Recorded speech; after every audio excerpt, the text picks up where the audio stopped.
Okay, that's awesome. But either wear a shirt over it or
First, let me apologize for being late. If you know me, I do not keep people waiting.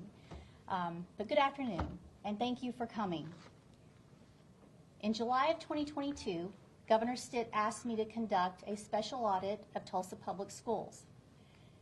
Tulsa Public Schools is one of Oklahoma's largest school districts. It has an enrollment of 33,000 students in 78 different schools and employs more than 5,000 people. The vast majority of these employees are hardworking teachers dedicated to the success of their students. This audit report is not in any way a reflection of the quality of their work. This audit is a financial review. The catalyst for this audit request was the case of Devin Fletcher. Devin Fletcher, Chief Talent Management and Equity Officer at TPS, was one of 33 administrators brought on board to help implement Superintendent Gist's 5-year strategic plan called Destination Excellence. Fletcher resigned in 2022, and he later pled guilty to wire fraud in the amount of $603,000. He was sentenced to 30 months in prison. Following this, Governor Stitt submitted the formal request for an audit. The governor asked my staff to investigate 3 different concerns: irregularities tied to vendor contracts and potential mishandling of public funds, questions regarding the district's use of elementary and secondary school emergency relief funds, better known as ESSER funds, and possible violations of House Bill 1775 and the associated administrative rules. We structured our investigation according to the governor's concerns, focusing broadly on TPS's compliance with Oklahoma statutes, rules, and policies. We also conducted a thorough review of the district's internal purchasing controls. Now, I want to be very clear. This was an audit of a small group of TPS administrators. Our investigation was not focused on teachers' conduct, curriculum, or behavioral standards applied in Tulsa classrooms. As state auditor, I focused on the expenditures, the internal controls, and the oversight of those expenditures, specifically administrative compliance with state law and district policy.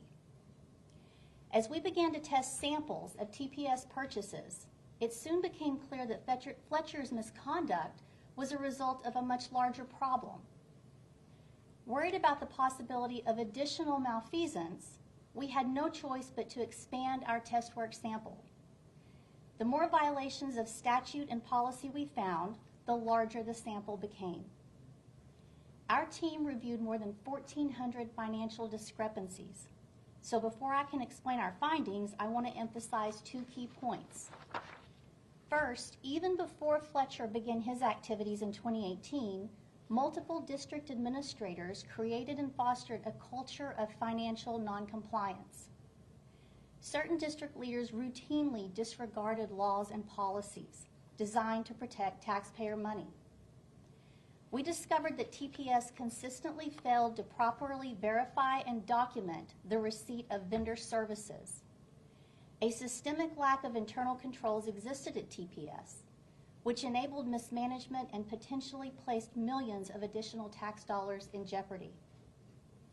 Second, noncompliance flourished due to the administration's lack of transparency with the school board and with the public. Ultimately, the board shares responsibility for financial management of the district. However, GIS's team took measures to hide information, including evidence about unauthorized expenditures from board members. At times, TPS administrators found ways to cut the school board out of the purchasing process entirely. Had board members acted with more diligence, exercising their fiduciary responsibilities to taxpayers, they would have been in a much better position to prevent Fletcher's malfeasance and to provide the oversight that state law requires. The audit findings can be organized into 10 overarching categories, which you can see on the screen. Any dollar wasted in education is cheating a child out of a needed resource, and we have to find a way to make sure that the money we allocate to schools get to the teachers and the students who need it. I'm going to spend the rest of our time showing you the documentation backing up our findings. Oklahomans have the right to expect public school leaders to be trustworthy stewards of their children and their taxpayer money. So let's begin with the expenditures. The State Auditor's Office conducted a thorough review of $37.7 million in expenditures, which span from school year 2015 to school year 2023. Of that amount, $29 million was paid to consultants. We examined 900 invoices received from 90 vendors, and we found over 1,400 financial discrepancies. We found compliance violations at every step in the procurement and purchasing process. We will begin with the vendor selection. Oklahoma law mandates that the Board of Education prescribe and administer business procedures and controls for district purchases. In compliance with this law, Tulsa School Board created Policy 5202, which requires the district to issue a request for proposal, or an RFP, for any purchase greater than $50,000. The policy also requires the school board to consider at least 3 bids from competing vendors before offering a contract. This policy holds school districts accountable for large purchases. Of the $37 million we tested, $25 million was spent in violation of the district's RFP and competitive bidding policy. For example, TPS vendor, the Achievement Network, received more than $782,000 from TPS without submitting a bid. TPS disregarded the RFP requirement because the expenditure was later reimbursed with donor funds via the Foundation for Tulsa Schools. The Foundation for Tulsa Schools is a nonprofit entity created for the purpose of supporting the operations of Tulsa Public Schools. TPS administrators routinely use the foundation to reimburse expenditures for vendors circumventing competitive bidding. TPS initially paid the Achievement Network with taxpayer dollars. Now, even if the expenditure is subject to donor reimbursement, the board's policy has to be followed. Another concerning issue discovered by our auditors involved 19 vendors that received payments just below the $50,000 RFP threshold. Here are just a few of those checks. In our experience, when a government entity issues repeated payments within a few $100s of the threshold, it gives the appearance of an intentional attempt to bypass policy and undermine board oversight. We also found problems with the encumbering of purchase orders. Encumbering is the setting aside of funds for a designated purpose. Oklahoma law requires that every district payment be preceded by a matching purchase order approved by the board. When followed, this step in the procurement process ensures that the board has a chance to review the budgeted expenses before TPS issues any checks. Yet we found multiple examples of unencumbered funds and improper use of change orders totaling more than $860,000. For instance, an interior design consultant working for the TPS bond department received more than $421,000. Because the proper change order process was not followed, TPS paid this vendor an additional $243,000 without full transparency to the school board. Another example, TPS backdated financial records including purchase orders, as well as change orders to allow payments to a vendor owned by a former TPS employee. As you can see on the slides beside me, we found similar violations of state law with additional vendors. Now keep in mind, there was a system in place to notify TPS employees of irregularities between payments and purchase orders. As you can see, they must acknowledge that these payments appear to be a violation of state law. It is evident that top administrators understood that these payments were not allowable. This brings us to the final steps of the procurement process, invoicing and payment. Oklahoma law states that no payments can be made without an itemized invoice as well as proof of receipt of goods or services.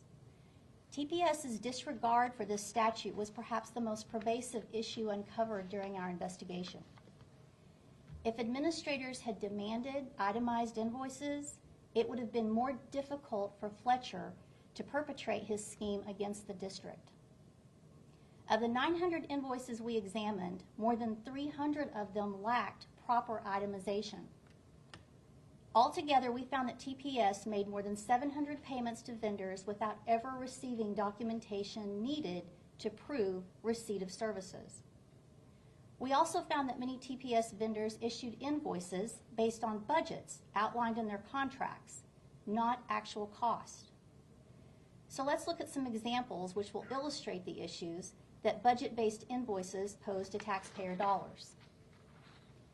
This image is taken from a TPS contract with another vendor. The invoices were not based on the actual services rendered. Instead of describing the services or the vendor's work product, the invoices simply refer to the contract agreement as the justification for the amount billed. It is impossible for taxpayers to know what services were actually provided month to month. We simply can't determine whether this vendor fulfilled its obligations to the district. Another vendor, ERS, also submitted budget-based invoices. $520,000 was budgeted for redesigning the school improvement planning process. These invoices provide no information. There's no description of services and no proof of work product. Once again, the vendor simply relies upon the contract's budget to justify the amount billed. This is an inadequate description of the vendor's scope of work or intended work product. It's difficult to hold vendors accountable when contract language is vague. Unfortunately, this contract is not unique. Part of the problem is that many contracts were not properly reviewed. Another vendor was hired without following the RFP process. Their invoices were also budget-based and lacked the required supporting documentation for the amount billed. The same can be said for the vendor, West Ed, who received a total of $1.6 million. Another vendor, the New Teacher Project, was paid more than $8 million by TPS without supporting documentation for their invoices. Another vendor, the Leadership Consultancy, was also paid without itemized invoices. In fact, our auditors could not determine if any employees at TPS actually received services from the vendor. To satisfy our auditors' request for evidence validating the hundreds of thousands of dollars in payments to the vendors, the TPS Communications Director reached out to the Leadership Consultancy asking for documentation of past work. In response to the company's CEO provided a presentation explaining she had received over $848,000 to provide professional coaching to 79 district employees. That means she was paid $10,740 per employee. It is concerning that $848,000 could be paid to a vendor without any documentation of services on file with the district. TPS also advanced lump sum payments to certain vendors, including the consulting firm, Turnaround for Children. In this vendor's contract, the district agreed to pay 50% up front, that is within 30 days of the contract's date. Similarly, Columbia University's Center for Public Research and Leadership received $25,000 in upfront payments. Likewise, Candor Consulting received payments before it had rendered the services described on its invoices. We also believe that Devin Fletcher altered or issued fake invoices similar to those used in his scheme. For instance, a summer intern was hired in 2021. He was paid $13,000 for 5 weeks of employment, around 30 workdays. He was also providing housing, which cost $2,100 and was covered by the foundation. There is no evidence that the intern's work was utilized by the district. The intern's invoice was in the same format as the fake invoices associated with Fletcher's scheme. The same is true for a $20,000 invoice for a former TPS employee. There's no evidence that she provided any meaningful work to the district. Ultimately, the systemic lack of internal controls at TPS opened the door to misappropriation of funds.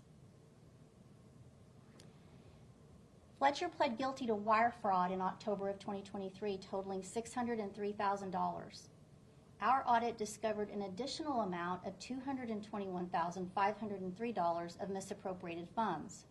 This total included $494,503 from TPS and another $303,000 from the foundation. The district's initial concerns were centered on one vendor, but we discovered that Fletcher had engaged in wrongful activities with at least 5 consultants. Snickelbox was a company owned by one of Fletcher's acquaintances, hired as a consultant by Fletcher. They attended a fellowship class at the Broad Center, a nonprofit operating out of the Yale School of Management. Through TPS and the foundation, Snickelbox was paid over $870,000, with $329,000 being misappropriated.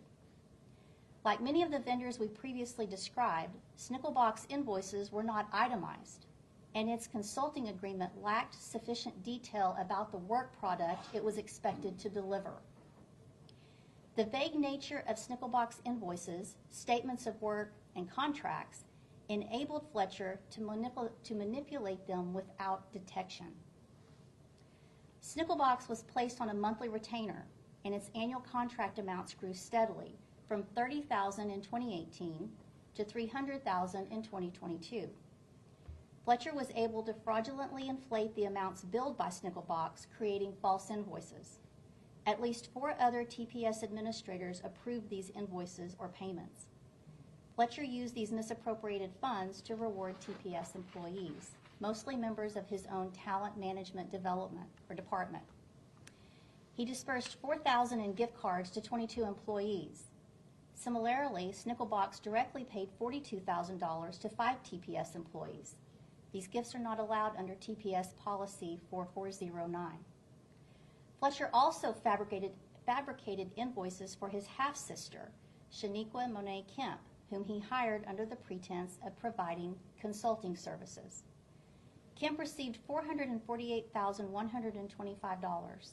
We found no evidence that she rendered services to the district. Kemp received more than $143,000 before anyone questioned her invoices. It wasn't until Kemp submitted a proposal for $200,000 in school year 2020 that an employee brought up the RFP and the bidding requirements.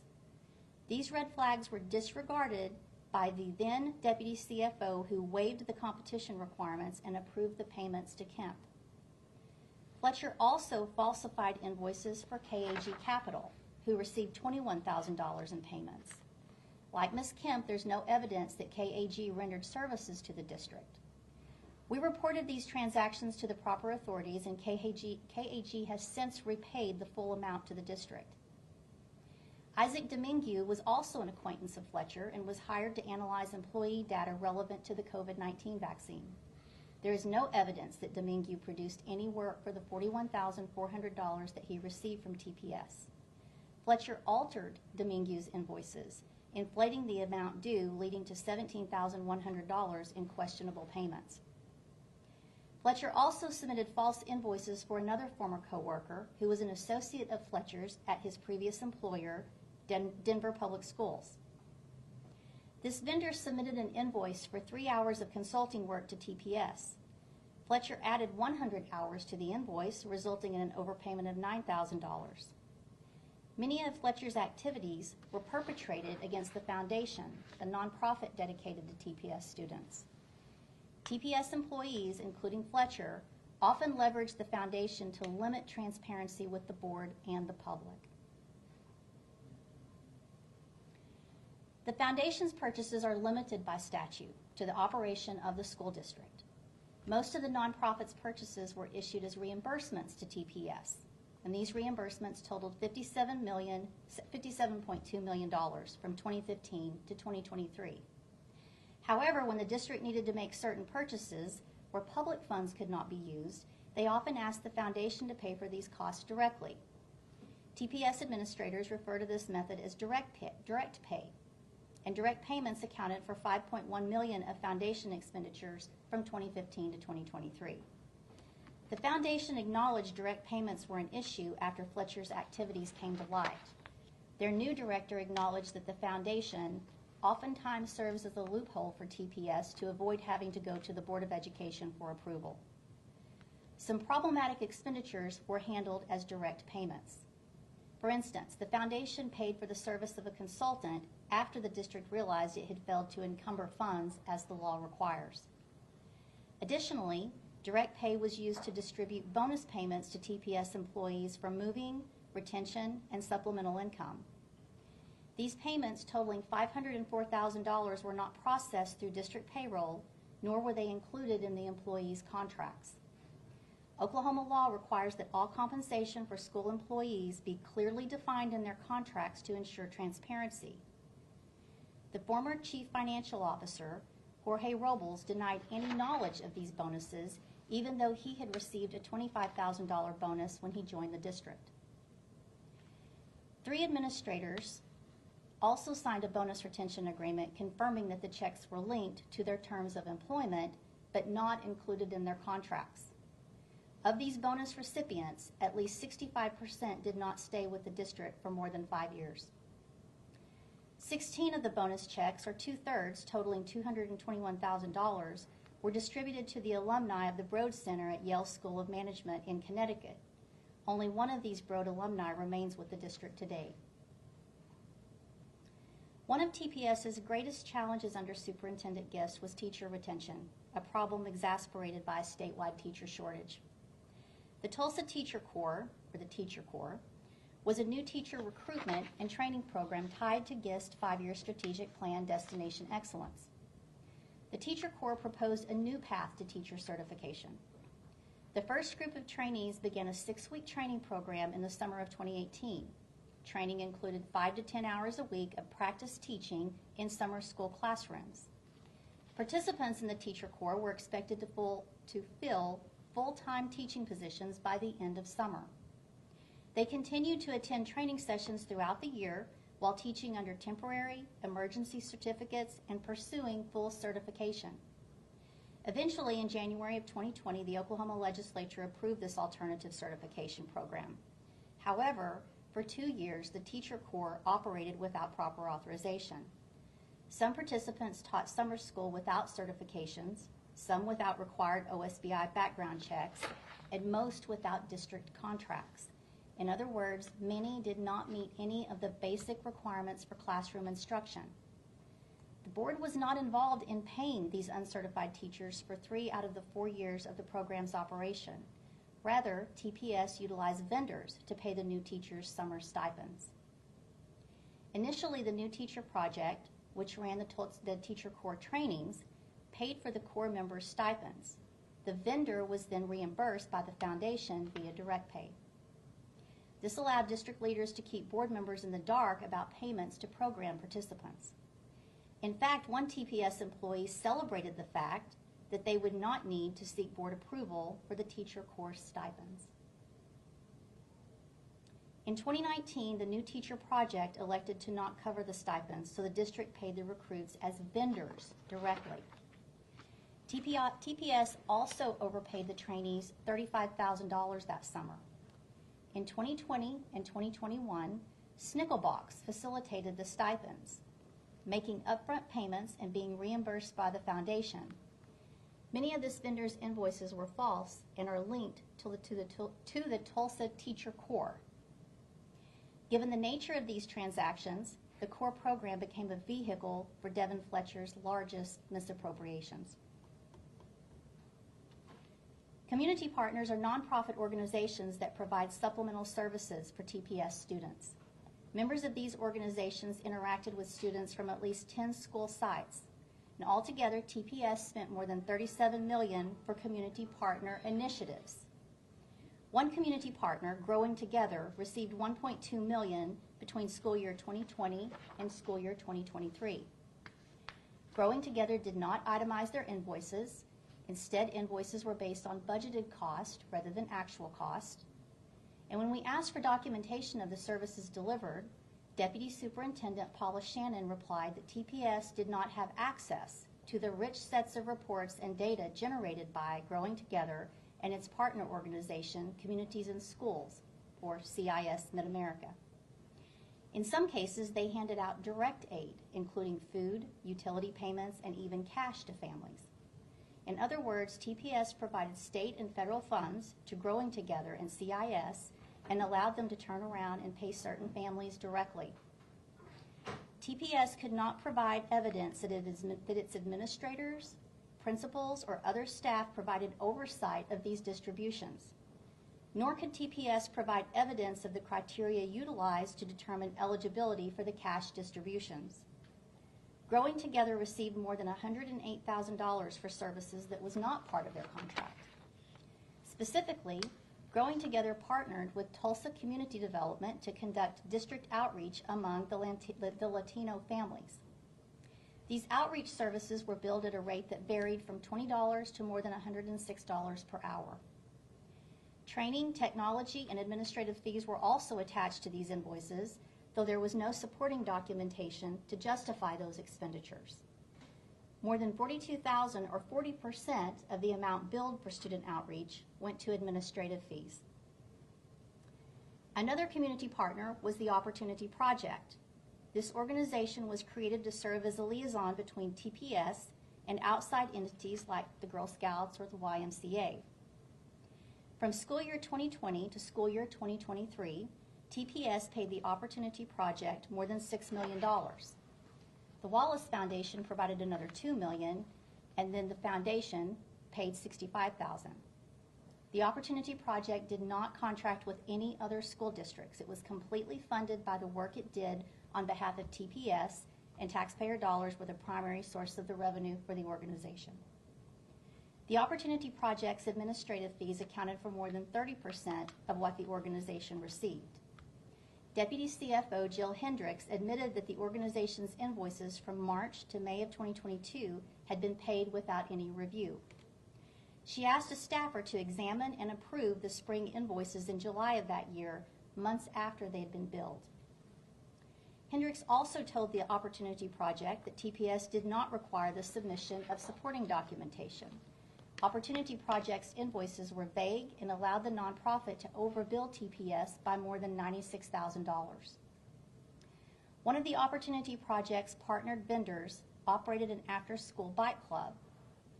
In school year 2022, the company donated $30,000 to fund stipends for teachers chaperoning the program. The vendor then billed the Opportunity Project for nearly half of their donation. The Opportunity Project then billed this amount to TPS.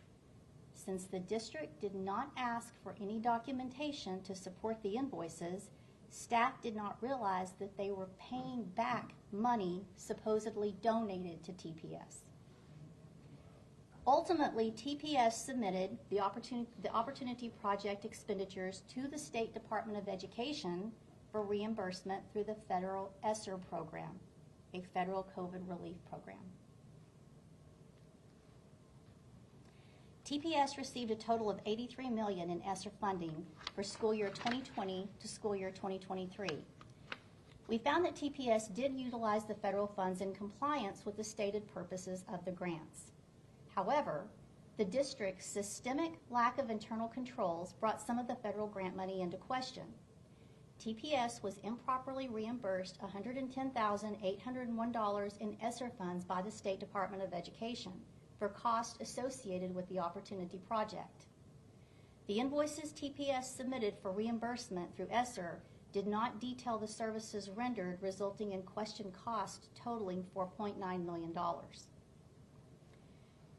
Now, beyond the purchasing issues that we've covered in length, my team found additional compliance issues with some district vendors. Board policies 4490 and 4409-2 restrict TPS employees from accepting or participating in travel paid for or provided by district vendors. We discovered that TPS, after purchasing $32.4 million of computer equipment from a vendor, received training credits of $227,020. These training credits were paid directly to TPS employees by the vendors for travel and related expenses. This appears to be a direct violation of TPS district policies. In addition, of the $227,000, $165,977 remains unaccounted for. The topic of vendor-paid travel brings us to another issue at TPS, conflicts of interest. Former board member Hania Rivera-Wester, then Managing Director of Communities and Schools of Mid-America, voted to approve a $390,000 contract for Growing Together, which was partnered with her employer, CIS. Rivera-Wester failed to disclose that her husband was the founder and executive director of Growing Together. This was a violation of Board Policy 1102. Another Board Policy, 4409, forbids a district employee from holding outside business interests that may interfere with their loyalty to TPS. Advanced approval for any outside employment is a district requirement. Two district employees, both executive administrators, operated businesses outside of their TPS employment.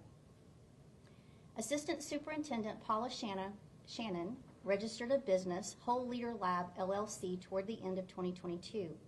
There's no evidence that she obtained the required approval from the district legal counsel. Furthermore, her website reflected an endorsement by a TPS vendor, bringing into question Shannon's impartiality. We discovered that TPS Executive Director of Bond and Energy Management owned an architectural consulting business during the last 10 years of his employment at the district. He was conducting personal business with his TPS email account, and communications suggest that he was using district time, office space, and electronic resources for his own personal profit. We also found that this company conducted business with a school vendor, an engineering firm. From 2015 to 2024, the engineering firm received more than $8.4 million from the district, $1.6 million of which was reimbursed to the district through federal ESSER funds. The bond director was one of 3 people tasked with awarding construction bids, including those granted to this engineering firm. In fact, as a committee member, the director helped rank the firm's bid that was ultimately awarded to them by the district. He also managed the budgets for the district's bond projects. The extent of the bond director's personal business with the firm is unknown, but in 2019, he received $319,024 from the engineering firm, and this was higher than his TPS salary, which was approximately $120,000. Furthermore, the bond director, the largest architectural projects worked on in recent years were all at TPS locations. These actions are a violation of district policy and may also constitute a violation of state law. It is our understanding that the bond director resigned last week after we shared our summary of findings with TPS, and this issue has been reported to the proper authorities. Public schools are government schools, and transparency is a key element of good government. TPS failed to maintain control over records. The district relied on third-party applications like Slack, Trello, and Google Docs, which could be potential violations of the Open Records Act. In some cases, the district lost access to its own records. When our investigator requested access to staff communications sent through Slack, TPS had to request copies from Slack. The requested messages have never been produced or delivered to us to date. To give you an idea of the volume of records inaccessible to TPS, Jill Hendricks, TPS CFO, instructed her team to use Slack for all internal communications. Slack was commonly used by a core group of decision makers at TPS. These administrators, who referred to themselves as the super team, communicated via their Slack channel. This is an image of Devin Fletcher's Slack profile indicating notifications from Superintendent Team TPS. We also found documents on the Google Drive identified as confidential and labeled as not intended for public distribution. One of these documents discussed $14 million in planned expenditures. We recommend a thorough review of TPS's record-keeping practices to ensure that no financial documents are mislabeled confidential. Obtaining access to records in a timely manner was also a major challenge for our auditors. Because the documents were not readily available, TPS emails became a necessary element of our investigation, helping us track vendor relationships and payments. Whenever we requested emails, they were withheld until they had been thoroughly reviewed and heavily redacted. There are also large gaps within email communications we received for key administrators, and these gaps are linked to the summer and fall of 2021. The timing is significant because, according to TPS, district leaders began planning for Fletcher's departure in December of 2021. Our investigation also revealed issues regarding the Oklahoma teachers' retirement system. For years, TPS failed to make required contributions on behalf of eligible employees into the retirement system. While the district's outstanding liability has not been fully determined, TPS owes at least $1.2 million. And per the retirement system, there is a large pending liability for TPS that will exceed the $1.2 million. Now to DEI expenditures. For school year 2023, the State Department of Education required all school districts to submit a report of DEI-related purchases. We found that TPS underreported the amount paid for DEI-related services and consultants by at least $1.7 million. However, since invoices and any other supporting documentation were vague, the full amount expended for DEI in 2023 could not be determined. For the 8 years of expenditures our audit covered, we discovered that TPS hired at least 69 consultants, spending more than $35 million to research, plan, recruit, train, and coach staff at the district as the district implemented its 5-year plan, Destination Excellence. Destination Excellence was built on 5 key values, and equity was the leading core value and the priority. In 2021, Superintendent Gist said, "We deliberately put equity first. It is our primary core value and the foundation of all of our decisions." Yet in school year 2023, TPS failed to report expenditures for several of these DEI-related vendors. Turnaround for Children received $40,000 in 2023. The New Teacher Project, which led the Teacher Corps program, received $123,000 that year. Growing Together was paid more than $526,000 in 2023. And CT3 EduService made over $1 million in 2023 alone. These expenses were not reported to the State Department of Education. We also noted during our investigation that TPS worked with an organization called Impact Tulsa as a community partner to conduct significant data work in the development of a Child Equity Index. This index was designed to assist the district with allocating resources to targeted schools based on a number of factors. Among the factors utilized in the index's development were race, ethnicity, gender, neighborhood crime statistics, student mobility, and other factors. Impact Tulsa was paid through the foundation for their assistance with the index. We don't know exactly how or when the index was utilized by TPS, but we know that the concept was presented to administrators at TPS in 2018 and that Impact Tulsa, quote, served all students in Tulsa County, helping them understand their data and strategically think through population-level interventions. Now, given that the state of Oklahoma already has a complex funding formula for distributing educational resources, this warrants further investigation and discussion.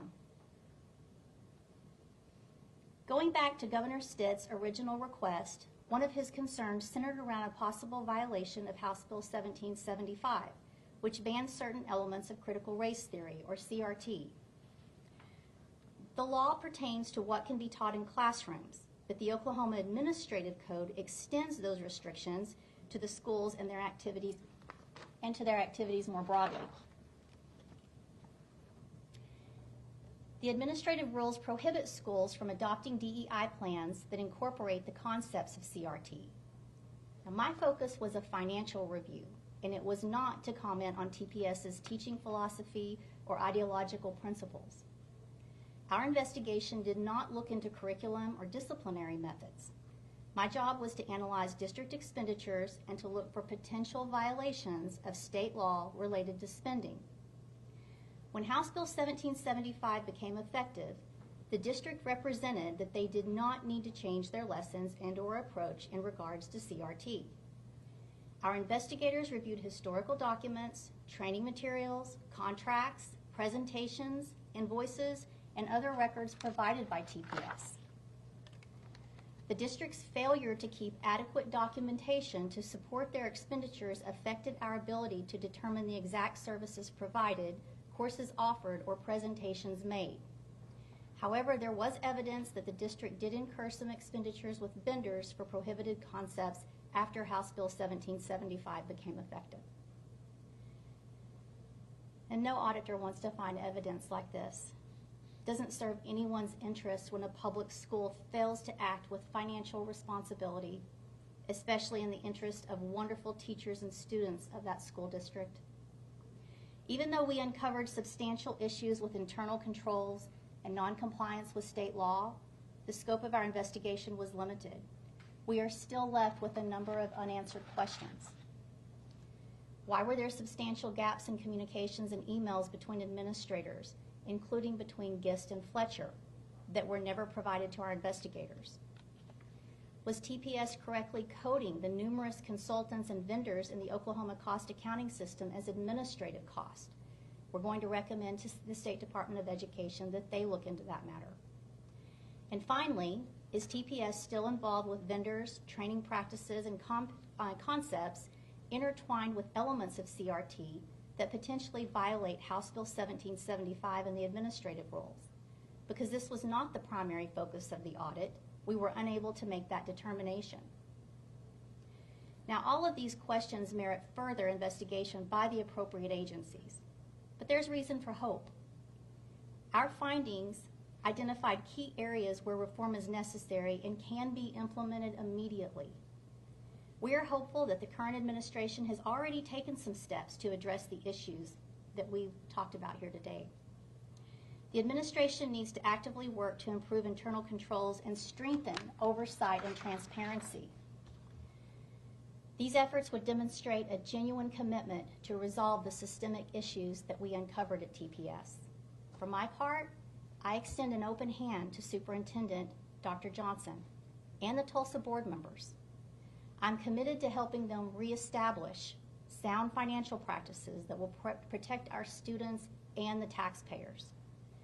Moving forward, there is no reason why TPS cannot rebuild and foster a culture of responsibility and trust, and it's my sincere hope that they can begin to do so immediately. Thank you all for coming today. Again, my apologies for being a little late. At this time, I'd be happy to take questions. What umbrella, let's say, is the most glaring part of this? The most glaring part is the lack of financial accountability. We spend a lot of money on education. I think in the budget it's around 50%, give or take a little, and legislators want to continue to fund our public education. I think it's important that school districts are transparent and that they put in sound financial practices to assure the taxpayers that they're taking care of the money.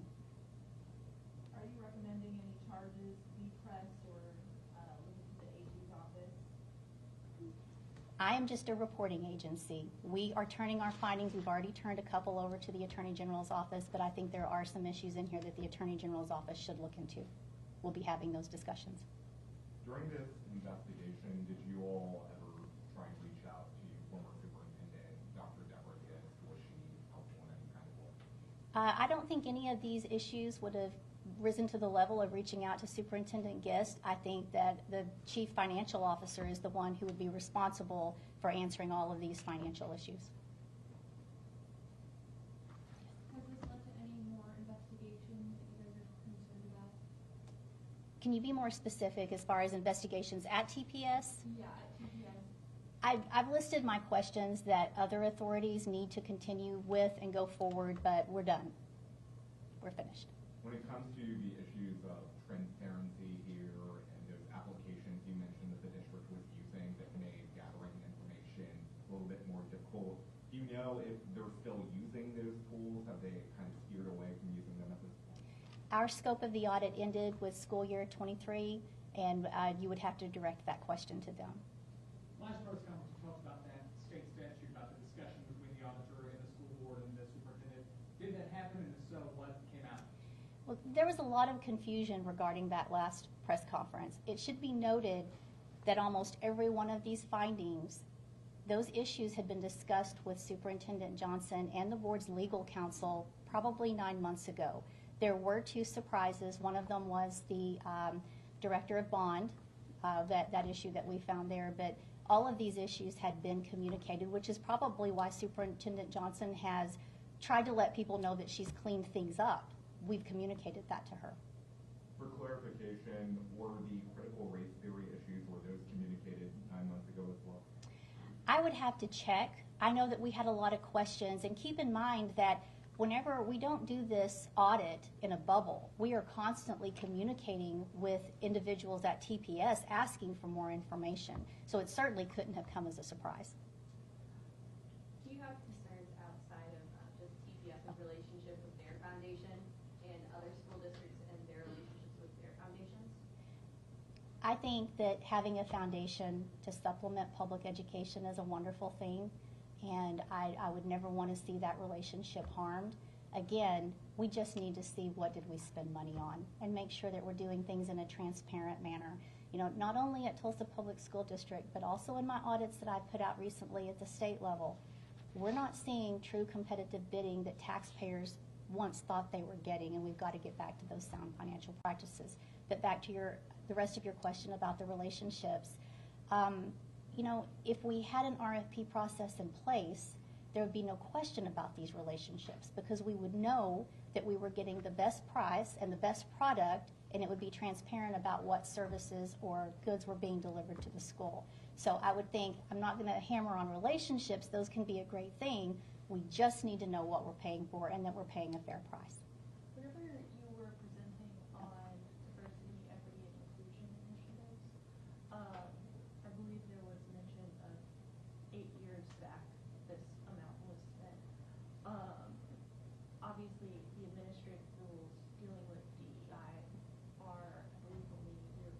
That is correct. HB 1775 was only passed in 2021. Is TPS getting retroactively dinged for things that were not illegal at the time? No, and if you read the audit reports, that's a really good question. If you read the audit report, the vague contracts were the main issue that we went back 8 years to look at, because with no clear defined deliverables, we had to look to see, was this part of Fletcher's scheme as well? Were there any true issues here? But that's something that we noticed. You know, it's a matter of consulting contracts and payments with no idea what the district's getting. You mentioned the $83 million from ESSER. Got a couple questions about that. First of all, did you say that was in just school year 2023 they received that funding? Let me go back and look at that. I don't believe it was just one school year, no. Okay. I think that was multiple school years. They received $83 million in ESSER funding for school year 2020 through 2023. Okay. And So 4 years. that seems like a big number, $20 million a year. Have you looked at any other cases that are comparable or know of any other? Well, what's your question about that $83 million? Is that a normal number for school districts to get from this agency? Is that comparable to others around the country, or is that Well, pretty high? I think that's pretty comparable, because it was divided up, I believe, according to population. But one thing I want to mention with this, I don't want you to run away with that number of $4.9 million in question cost. Question cost can mean many things, and when we talk about question cost in relation to a federal grant, in this instance, it means there was not supporting documentation to verify it at the time of the expenditure. Thank you. I wanted to touch on really the lack of documentation that you guys ran into in audit, like throughout this process. Do you feel like that could be something, in your opinion, that might lead to additional audits in the future if something comes out that's significant, or another skeleton in the closet comes through? Well, I want to be clear about something. We're finished with our audit of TPS, and I wish them well. You know, we can't audit 100% of everything. Could there be more issues? Certainly. I think that we're giving Dr. Johnson the playbook on how to go forward and be transparent and accountable. And if that's something the district wants to go back and look at, I would encourage them to do so. But at this point, we needed to wrap it up and get on to the numerous other audits that we have in queue. Auditor, could I ask just about the past 2 weeks? You plan to release this audit on February 11th. There was state law that caused a 14-day delay. I think the purpose of that law was so that the district could have discussions with your office about the findings. So have those discussions taken place? Has TPS gone to see the report? I'm just curious what's taking place now. We have had discussions, and we have emails where they've asked us for information, and we've provided them information, and we've asked them for some information. I'm not sure they could give us everything we asked for. I would have to double check that. This would probably be a good time to let you know that because we know you all are going to want work papers and documentation, I have a wonderful IT department that has made a link on our website. I'm not sure exactly where it is. We can direct you to that. But when you click on that link, you're going to be able to go out here and get this PowerPoint, all these images. You'll be able to see the audit report. And then as people start to ask for documents, we will start to put those in that link as well, so you can see everything that we saw. Has TPS received the full report yet? No. No one ever receives the full report before it's published. That is standard operating practice for the 28 years that I've been in the auditor's office. Whenever you were looking into DEI and CRP for the last two, I guess, questions that Governor Stitt had, which you based your audit on, how did you all decide what was appropriate or not for a school to, I guess, spend money on? How did you all decide what would be defined as tier DEI, especially Tulsa's school that's majority minority? A lot of the money, I assume, would be spent on addressing academic achievement gaps, which are to some extent racial. And I suspected that I would get this question, so I want to point you to, let me see if I have this. We have a page in the audit report that limits how narrow that scope was that we looked at. I can tell you off the top of my head what we looked at were consulting contracts focused on equity. And so we made the statement, we can't determine how much of this consulting contract was paid for this. We can only tell you $35 million worth of contracts were let that involved equity, which is a crucial element of that. Okay. I think whenever you read the report, it clarifies that scope very clearly. Because again, we're not out here looking at what teachers are teaching in the classroom. We're not out here looking at curriculum. We looked at expenditures only and the contracts and the documentation they had available for those contracts. Okay, and could you explain to me how y'all came to that definition? I guess expenditures on equity whenever there are obvious achievement gaps in a school district, I don't know if those would necessarily be classified as DEI in the way that I understand it. Well, I think that what you're getting into is not the direction this audit went. And again, I'm going to ask you to wait and read the audit report and those clear definitions that we put out there. Because this was not an audit to determine what was taught in the classrooms or any kind of curriculum. This is specifically related to contracts. We noted consulting contracts for equity purposes that were let with little description. And I think whenever you see the wording in the audit report, you're going to see how much we drew back from that and didn't make conclusions on that. Okay. And again, you mentioned that there are going to be specific definitions in the report. Can you tell me how y'all got those definitions? Everything that we do is through the lens of the law and the administrative rules that are on the books. So I would suggest you go there and read that, and I think we referenced those in the audit report. Okay. Can I ask, I think in your previous press conference you mentioned there was sort of the past administration at TPS was not necessarily the most helpful to you all. I didn't know if you wanted to reiterate that at all, kind of what it was like dealing with them, and if you've had as much contact with the current administration, and if you've noticed a change to you in terms of how cooperative they've been. You know, Nuria, that's a great question.